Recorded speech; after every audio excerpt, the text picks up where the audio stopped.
Welcome back. C programming language tutorial number 20 में हम बात करेंगे फॉर्मेट स्पेसिफायर्स के हवाले से, और ये सी लैंग्वेज में आउटपुट के हवाले से और प्रिंटफ स्टेटमेंट के हवाले से आखिरी सेगमेंट होगा।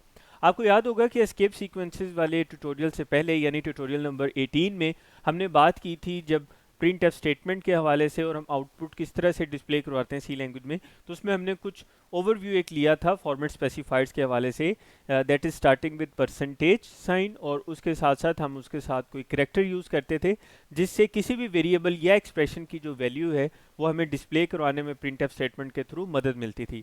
तो हमारे पास मल्टीपल फॉर्मेट स्पेसिफायर्स हैं, जैसे कि अगर आप फॉर एग्जांपल इंटीजर या शॉर्ट को रिप्रेजेंट करने के लिए कोई वैल्यू आप शो करवाना चाह रहे हैं प्रिंटफ स्टेटमेंट में, तो उसके लिए हम परसेंटेज डी यूज़ करते हैं। इसी तरह से अगर आप फॉर एग्जांपल हम यूज़ करवाना चाह रहे हैं इंटीजर्स के हवाले से, तो हम परसेंटेज आई भी यूज़ कर सकते हैं। अगर आप कोई फ्लोट टाइप की वैल्यू प्रिंट करवाना चाह रहे हैं तो हम उसके लिए परसेंटेज एफ यूज़ कर सकते हैं। अगर आप डबल टाइप की कोई वैल्यू यूज़ करवाना चाह रहे हैं तो हम उसके लिए परसेंटेज एल एफ लिख सकते हैं। ये जितने फॉर्मेट स्पेसिफायर्स हैं ये हम प्रिंट एफ स्टेटमेंट में यूज़ करेंगे फॉर्मेट स्ट्रिंग में। फॉर्मेट स्ट्रिंग में हम कहाँ पे यूज़ करेंगे ये हम बात पहले कर चुके हैं। इसी तरह से अगर आप कोई करेक्टर टाइप का डाटा है जो डिस्प्ले करवाना चाह रहे हैं किसी वेरिएबल से, तो परसेंटेज सी यूज़ करेंगे। लाइक इसी तरह से करेक्टर स्ट्रिंग है जिसके बारे में हम आगे चल के कुछ तफसील में बात करेंगे। अभी फ़िलहाल के लिए हमें ये समझना ज़रूरी है कि ये जैसे हमारे पास मुख्तलिफ डाटा टाइप्स हैं like integer, float, double, character और करेक्टर स्ट्रिंग, तो इस तरह मुख्तलिफ डाटा टाइप्स के हवाले से हमारे पास मुख्तलिफ फॉर्मेट स्पेसिफाइड हैं। अभी जो आपके सामने ये लिस्ट है इसमें सिर्फ कुछ एग्जांपल के तौर पे 5-6 के करीब फॉर्मेट स्पेसिफाइड्स हमने लिखे हैं जो मोस्ट कॉमनली यूज्ड हैं। इसके अलावा भी बहुत सारे फॉर्मेट स्पेसिफाइड्स हैं, लाइक अनसाइंड इंट के लिए अलग से फॉर्मेट स्पेसिफायर है। इसी तरह से हमारे पास जो अनसाइंड शॉर्ट है और बाकी जो चीज़ें हैं उसके लिए अलग से फॉर्मेट स्पेसिफायर हमारे पास अवेलेबल हैं। एक्सपोनेंशियल नोटेशन के लिए एक परसेंटेज ई फॉर्मेट स्पेसिफायर यूज़ होता है। तो यहाँ पे हमने एग्जांपल के तौर पे कुछ फॉर्मेट स्पेसिफायर लिखे हैं जो कि बहुत ज़्यादा कॉमनली यूज्ड हैं। इसी तरह से अगर आपको याद हो तो लास्ट टाइम जब हमने बात की थी प्रिंट एफ स्टेटमेंट के हवाले से, तो उसमें हमने बात की थी कि फॉर्मेट स्पेसिफायर हम जब भी यूज़ करेंगे तो हम उसको यूज़ करेंगे प्रिंट एफ स्टेटमेंट में फॉर्मेट स्ट्रिंग में। फॉर्मेट स्ट्रिंग कौन सी जगह थी जो हम डबल कोट्स में जो भी डाटा लिखते हैं जो कि हमें आउटपुट में डिस्प्ले करवाता है, ठीक उसी जगह पे हम फॉर्मेट स्पेसिफायर लिखेंगे। एग्जैक्टली उस जगह पे लिखेंगे जहाँ पे हम वैल्यू शो करवाना चाह रहे हैं। तो फॉर्मेट स्पेसिफायर का सिंपल सिनेरियो है कि परसेंटेज साइन सबसे पहले लिखेंगे और उसके बाद वो रेलिवेंट करेक्टर लिखेंगे according to that particular data type जो हमने शो करवानी है। अब जैसे यहाँ पे ये नम एक वेरिएबल है, तो नम वेरिएबल की वैल्यू हम आउटपुट में शो करवाना चाह रहे हैं। तो नम फॉर एग्जांपल अगर इंटीजर वेरिएबल है तो यहाँ हमने इंटीजर के मुताबिक परसेंटेज आई यूज़ किया हुआ है। तो ये डिपेंड करता है कि आपने किस डाटा टाइप को शो करवाना है, किस डाटा टाइप से रेलिवेंट डाटा है जो आपका शो होगा प्रिंट एफ स्टेटमेंट में, उसके मुताबिक हम अपना फॉर्मेट स्पेसिफायर सेलेक्ट करेंगे।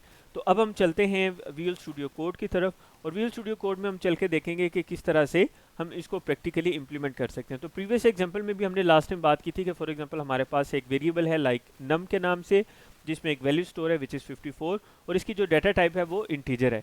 तो दो चीज़ों का हमें ख्याल करना है, एक तो वेरिएबल नेम क्या है और दूसरा उसकी डाटा टाइप क्या है। अब जबकि इसकी डाटा टाइप इंटीजर है तो हमें ये देखना है कि इंटीजर के लिए हम कौन सा फॉर्मेट स्पेसिफायर यूज़ कर सकते हैं। तो सबसे पहले तो ये है हमारे पास फॉर्मेट स्ट्रिंग जो कि डबल कोट्स में लिखी हुई है। इसमें हम जो कुछ भी लिखेंगे रिजल्ट इज इक्वल टू जैसे एज इट इज़ लिखा हुआ तो ये एज इट इज़ डिस्प्ले हो जाएगा एज ए स्ट्रिंग। जबकि ये जो परसेंटेज साइन है ये बता रहा है कि ये बेसिकली एक फॉर्मेट स्पेसिफायर है। फॉर्मेट स्पेसिफायर से आगे ये जो करेक्टर यूज़ हो रहा है डी, ये बता रहा है कि ये किस टाइप का डाटा शो करवा रहेगा। लाइक डी हम यूज़ करते हैं इंटीजर के लिए, तो डी भी यूज़ कर सकते हैं, आई भी यूज़ कर सकते हैं। यहाँ पे हमें ये पता चल रहा है कि इस परसेंटेज डी की जगह पे कोई इंटीजर टाइप का डाटा यहाँ पे शो होगा। लेकिन अगला सवाल यहाँ पे ये है कि इस परसेंटेज डी की जगह पे कौन सा इंटीजर टाइप का डाटा जो शो होगा। तो अब हम ये देखेंगे कि ये जो हमारे पास फॉर्मेट स्ट्रिंग है पूरी, इसमें जो हमारे पास यहाँ से अगर हम इसको स्टार्टिंग से देखें तो ये हमारे पास पहला फॉर्मेट स्पेसिफायर है। तो पहले फॉर्मेट स्पेसिफायर की जगह पहले वेरिएबल की वैल्यू आएगी, वो हम कहाँ पे देखेंगे, जैसे ही फॉर्मेट स्ट्रिंग खत्म होगी उसके बाद कोमा सेपरेटेड हमने लिस्ट ऑफ वेरिएबल लिखी होगी। अगर एक वेरिएबल होगा तो एक दफ़ा लिख लेंगे, एक से ज़्यादा वेरिएबल्स होंगे तो हम एक से ज़्यादा वेरिएबल्स भी एक ही लिस्ट में लिख सकते हैं। वो कैसे लिखेंगे वो भी अभी हम देख लेते हैं। तो अभी होगा ये कि ये बेसिकली यहाँ पे जब परसेंटेज डी पे आएगा तो वो ये देखेगा कंपाइलर कि यहाँ पे हमने कोई इंटीजर टाइप की वैल्यू शो करवानी है। अब वो वैल्यू के लिए यहाँ पे इस लिस्ट में देखेगा, तो यहाँ पे उसको जो फर्स्ट वेरिएबल मिलेगा विच इज़ नम, यहाँ पे वो नम के पास आएगा, इसकी वैल्यू है 54, तो ये जो परसेंटेज डी है इसकी जगह पे 54 डिस्प्ले करवाएगा। यहाँ पे हम इसको सेव करते हैं, सेव करने के बाद इसको आउटपुट में चेक करते हैं, तो ये आउटपुट में हमारे पास नीचे क्या आ गया, रिजल्ट इज इक्वल टू 54। तो ये देखें, ये रिजल्ट इज इक्वल टू, ये तो एज इट इज़ यहाँ पे आउटपुट में हमें शो हो रहा है, जबकि percentage D as it is show नहीं हो रहा, बल्कि इसकी जगह पे क्या आ रहा है 54। ये 54 कहाँ से आ रहा है, ये आ रहा है परसेंट डी के आगे रेफरेंस दिया हुआ है कि हमने यहाँ पे नम की वैल्यू शो करवानी है जिसकी वैल्यू 54 है। अगर हम इसकी वैल्यू फॉर एग्जांपल चेंज करके 84 कर देते हैं तो आप आउटपुट में देखेंगे कि रिजल्ट की वैल्यू हमारे पास क्या आ जाएगी, 84 आ जाएगी। तो इस तरह से हम इसको यूज़ कर सकते हैं। एक दो एग्जांपल्स हम और यहाँ पे देख लेते हैं। लाइक अगर हमारे पास कोई फ्लोटिंग टाइप की वैल्यू, अभी यहाँ पे जो मैं एग्जांपल लिखने जा रहा हूँ इसमें आपने ये भी ख्याल करना है कि मैं एक ही प्रिंटफ स्टेटमेंट में मल्टीपल फॉर्मेट स्पेसिफायर यूज़ करूँगा ताकि मैं आपको ये बता सकूँ कि किस अरेंजमेंट में फॉर्मेट स्पेसिफायर्स को डिस्प्ले करवाया जाता है। तो फॉर एग्जांपल मैं यहाँ पे एक और वेरिएबल लेता हूँ और वो मैं वेरिएबल ले रहा हूँ फ्लोट टाइप का। फ्लोट टाइप के उस वेरिएबल में मैं यहाँ पे लिख देता हूँ फॉर एग्जांपल मैं यहाँ पे लिखता हूँ सैलरी, और इसके बाद मैं यहाँ पे लिखता हूँ 15 34.5 फॉर एग्जांपल। मैंने ये एक वेरिएबल लिया और उसमें ये वैल्यू स्टोर करवा दी। अब हमारे पास एक और वेरिएबल मौजूद है जिसकी डाटा टाइप है फ्लोट। तो मैं ये चाह रहा हूँ कि इसी स्टेटमेंट में मैं फ्लोट की वैल्यू भी शो करवाऊँ, ठीक है। अगर हम इसको फॉर एग्जांपल इस नम को अगर मैं डिक्लेयर कर दूँ रोल नंबर, या मैं इसको डिक्लेयर कर दूँ आईडी, इस वेरिएबल का नाम रख दूँ, तो यहाँ पे मैं चाह रहा हूँ कि इसकी आईडी आ जाए। और इसी तरह से अब देखें आईडी की आगे यहाँ पे मैं किसकी वैल्यू चाह रहा हूँ, आईडी की। तो जब इस वेरिएबल का नाम आईडी है तो यहाँ पे भी मुझे क्या लिखना होगा, आईडी लिखना होगा। तो मैं यहाँ पे इसको रिप्लेस कर दूंगा, इसको सेव कर लिया। उसके बाद मैं चाह रहा हूँ कि फॉर एग्जांपल एक एम्प्लॉई है तो उसकी आईडी के साथ साथ नेक्स्ट लाइन पे उसकी आईडी के साथ हमें ये डिस्प्ले करवा दे उसकी सैलरी। तो मैं उसके लिए क्या लिखूँगा, सैलरी इज इक्वल टू, ये याद रखिएगा कि ये जो सैलरी है ये एक स्ट्रिंग है जो कि एज इट इज़ प्रिंट होगी। इस सैलरी से मुराद ये वेरिएबल नहीं है। इस वेरिएबल की अगर मुझे वैल्यू शो करवानी है तो मुझे उसके लिए क्या करना है कि ये वेरिएबल फ्लोट टाइप का है, मैं यहाँ पे लिखूँगा परसेंटेज एफ, यानी कि इसकी जगह पे कोई फ्लोट टाइप की वैल्यू आएगी। अब ये वैल्यू कहाँ से आएगी, ये अगला सवाल है। तो बैकस्लैश एन हमने यूज़ किया एस्केप सीक्वेंस ताकि ये जो सैलरी वाली लाइन है ये नेक्स्ट लाइन पे शो हो। उसके बाद देखें जब यहाँ पे ये आएगा कंपाइलर तो परसेंटेज डी की जगह पे ये फर्स्ट जो फॉर्मेट जो वेरिएबल है आईडी, इसकी वैल्यू उठाएगा विच इज़ 84 और वो यहाँ पे शो करवा देगा आईडी इज इक्वल टू 84। फिर ये आ जाएगा नेक्स्ट लाइन में बैकस्लैश एन की वजह से और salary is equal to as it is print करवा देगा। और परसेंटेज एफ की जगह पे उसने एक फ्लोटिंग टाइप की वैल्यू शो करवानी है। तो वो फ्लोटिंग टाइप की वैल्यू कौन सी शो करवानी है वो इसको हमें यहाँ पे बताना है। तो यहाँ पे मैं लिखूँगा दोबारा से कोमा लिखूँगा, उसके बाद मैं यहाँ पे लिखूँगा सैलरी। तो ये जो सैलरी है ये बेसिकली मैंने इस वेरिएबल का नाम लिखा है, इस चीज़ को आपने जहन नशीन कर लेना है। यहाँ पे इसको मैं ब्रैकेट क्लोज कर देता हूँ, इसके बाद मैं इसको सेव कर लेता हूँ। तो अब आपने अरेंजमेंट याद रखनी है। ये फर्स्ट फॉर्मेट स्पेसिफायर है which is use to indicate an integer value. तो फर्स्ट फॉर्मेट स्पेसिफायर की जगह फर्स्ट वेरिएबल की वैल्यू आएगी विच इज़ आईडी, जो कि यहाँ पे 84 जिसकी वैल्यू है। और ये सेकंड फॉर्मेट स्पेसिफायर यूज़ हो रहा है फॉर्मेट स्ट्रिंग में विच इज़ परसेंटेज एफ। तो सेकंड फॉर्मेट स्पेसिफायर में यहाँ पे ये जो लिस्ट दी हुई है कोमा के बाद इसमें सेकंड वेरिएबल की वैल्यू आएगी विच इज़ सैलरी और इसकी वैल्यू है 1534.5। तो अब मैं इसको सेव करता हूँ। सेव करने के बाद मैं यहाँ से इसको प्रिंट करवाऊँगा। तो यहाँ पे देखें I D is equal to 84, यानी परसेंटेज डी की जगह पे आई डी की वैल्यू आ गई, और इसी तरह से सैलरी इज इक्वल टू 1534.5 और ये आगे हमारे पास 5 टाइम जीरोज आ गए हैं। तो ये देखें second format specifier which is percentage F, इसकी जगह पे सैलरी की वैल्यू शो करवा दी। तो हम इस तरह से एक ही प्रिंट एफ स्टेटमेंट में मल्टीपल वेरिएबल्स की वैल्यू शो करवा सकते हैं। जिस अरेंजमेंट में फॉर्मेट स्पेसिफायर होंगे उसी अरेंजमेंट में वो 1 बाय 1 वैल्यूज़ उठाता रहेगा उन वेरिएबल्स की। तो इसमें ये एक सिंपल सा कॉन्सेप्ट है जिसमें मेरे ख्याल से किसी किस्म की कन्फ्यूजन की ज़रूरत नहीं है। अब यहाँ पे हमें एक और इम्पोर्टेंट कॉन्सेप्ट है जिसको समझना है। इस कॉन्सेप्ट को हम बोलते हैं फील्ड विड्थ स्पेसिफायर। ये फील्ड विड्थ स्पेसिफायर क्या है? देखें अगर हम इस आउटपुट को देखें तो हमारे पास ये जो 84 है, अगर आप सपोज करें कि इस आउटपुट की बैक एंड पे एक ग्रिड है, तो ये 84 बेसिकली 2 कॉलम्स ले रहा है, राइट। तो अगर मैं यहाँ पे परसेंटेज डी में डी से पहले यहाँ पे लिख दूँ 5 और उसके बाद मैं इसको सेव कर दूँ और दोबारा से मैं इसको एग्जीक्यूट करूँ, तो आप ये देखेंगे कि यहाँ पे कुछ गैप आ चुका है, ये गैप आप देख रहे हैं, ठीक है। तो ये बेसिकली क्या किया है हमने, परसेंटेज डी तो यूज़ हो रहा था इंटीजर के लिए, तो ये जो 5 यूज़ किया है ये बता रहा है कि आपने इस फॉर्मेट स्पेसिफायर की जगह जब वैल्यू शो करवानी है आईडी की विच इज़ 84, तो वो जो भी वैल्यू है वो आपने 5 कॉलम्स में डिस्प्ले करवानी है। तो अब इधर देखें कि वैल्यू थी 84, तो 84 को डिस्प्ले करवाने के लिए 2 कॉलम्स काफ़ी थे, column number 1 and column number 2। तो ये तो कवर हो गया कॉलम नंबर 1 और कॉलम नंबर 2, लेकिन हमने यहाँ पे कहा था कि हमने इसको 5 कॉलम में डिस्प्ले करवाना है। अब बाकी इससे 5 कॉलम्स की तो हमारी वैल्यू है ही नहीं है, 2 डिजिट्स की वैल्यू है, तो बाकी जो 3 कॉलम्स हैं वो एमपीटी यहाँ पे शो हो जाएंगे लाइक दिस वन।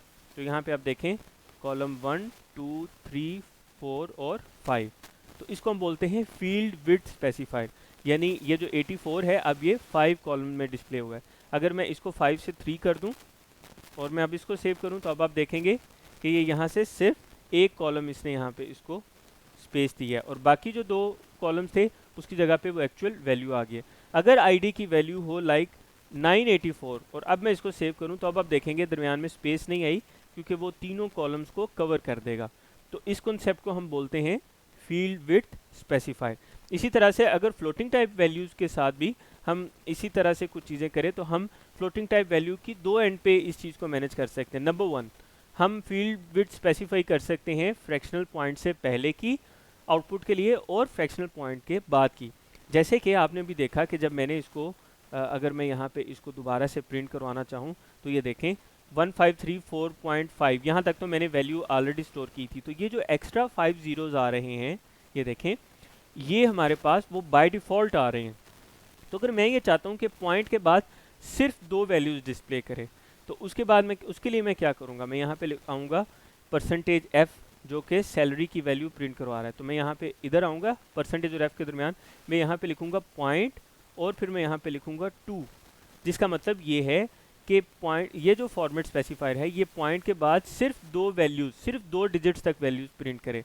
मैं इसको सेव करूँगा, सेव करने के बाद मैं इसको आउटपुट में प्रिंट करवाऊँगा। तो आप ये देखें, अब देखें ये पहले 5 ज़ीरोज़ आ रहे थे, अब 5 के बाद सिर्फ सिंगल ज़ीरो आ रहा है, यानी कि डेसिमल पॉइंट के बाद सिर्फ 2 डिजिट्स शो करवा रहा है। तो हम इस तरह से इसकी फील्ड विड्थ स्पेसिफाई कर सकते हैं। अगर मैं यहाँ पे लिख दूँ लाइक अगर मैं पॉइंट से पहले 5 लिख दूँ 5.2f, अब सेव करूँ, तो अब आप देखेंगे जब मैं आउटपुट में डिस्प्ले करवाऊँगा तो ये उसको क्या कर रहा है, एडजस्ट कर रहा है उसके अकॉर्डिंगली जो भी हमारे पास, यानी कि ये जो 5 है ये ओवरऑल उसकी स्पेस दे रहा है। अगर मैं इस 5 को 9 कर दूँ, अब मैं इसको सेव कर दूँ, तो अब आप ये देखें कि अब मैं इसको डिस्प्ले करूँगा, यहाँ पे थोड़ा सा गैप आ गया। वो कैसे, अब यहाँ पे देखिएगा ये जो 9 है ये पूरी वैल्यू को फॉर्मेट हमें बता रहा है, यानी इधर देखें ये है हमारे पास नंबर 1 2 3 4 5 6 7 8 और 9।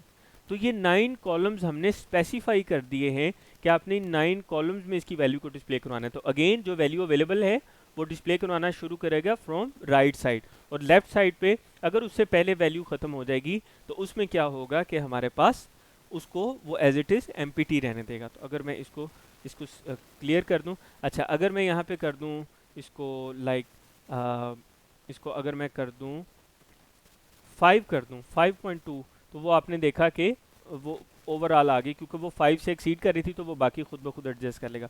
अगर मैं यहाँ पे 8 लिख दूँ 8 और 8 लिखने के बाद सेव करके इसको मैं एग्जीक्यूट करूँगा, तो यहाँ पे आप ये देखें 1 2 3 4 5 6 7, अब रिमेनिंग सिर्फ एक कॉलम बचा था 8, तो ये देखें ये 8 जो है ये एम्प्टी आ गया सैलरी के आगे। तो हम इस तरह से क्या कर सकते हैं, अपने फॉर्मेट स्पेसिफायर को डाटा टाइप के अकॉर्डिंगली मैनेज करने के साथ साथ स्क्रीन पे आउटपुट में कितने कॉलम्स में वो वैल्यू डिस्प्ले होगी, या डेसिमल पॉइंट के बाद अगर फ्लोटिंग पॉइंट नंबर है तो कितने डिजिट्स हम चाह रहे हैं कि आउटपुट में डिस्प्ले करवाएं, हम इसको भी एडजस्ट कर सकते हैं। और इस कॉन्सेप्ट को हम बोलते हैं फील्ड विड्थ स्पेसिफिकेशन, या ये जो प्रोसेस ये जो हम लिखते हैं 8.2 या 3, इसको हम बोलते हैं फील्ड विड्थ स्पेसिफाइड। तो आज हमने 2 इंपॉर्टेंट चीज़ें हैं जो डिस्कस की हैं। नंबर 1, प्रिंटफ स्टेटमेंट के साथ हम फॉर्मेट स्पेसिफायर किस तरह से यूज़ करते हैं। नंबर 2, फॉर्मेट स्पेसिफायर के साथ हम फील्ड विड्थ किस तरह से स्पेसिफाई कर सकते हैं। तो नेक्स्ट सेगमेंट में हम डिटेल में बात करने जा रहे हैं। अभी ये हमने कंप्लीट कर लिया आउटपुट का सेगमेंट कि सी लैंग्वेज में आउटपुट कैसे डिस्प्ले करवाते हैं। अपकमिंग ट्यूटोरियल में हम बात करेंगे कि सी लैंग्वेज में हम यूज़र से किस तरह से इनपुट लेंगे। तो मिलते हैं अगली वीडियो में।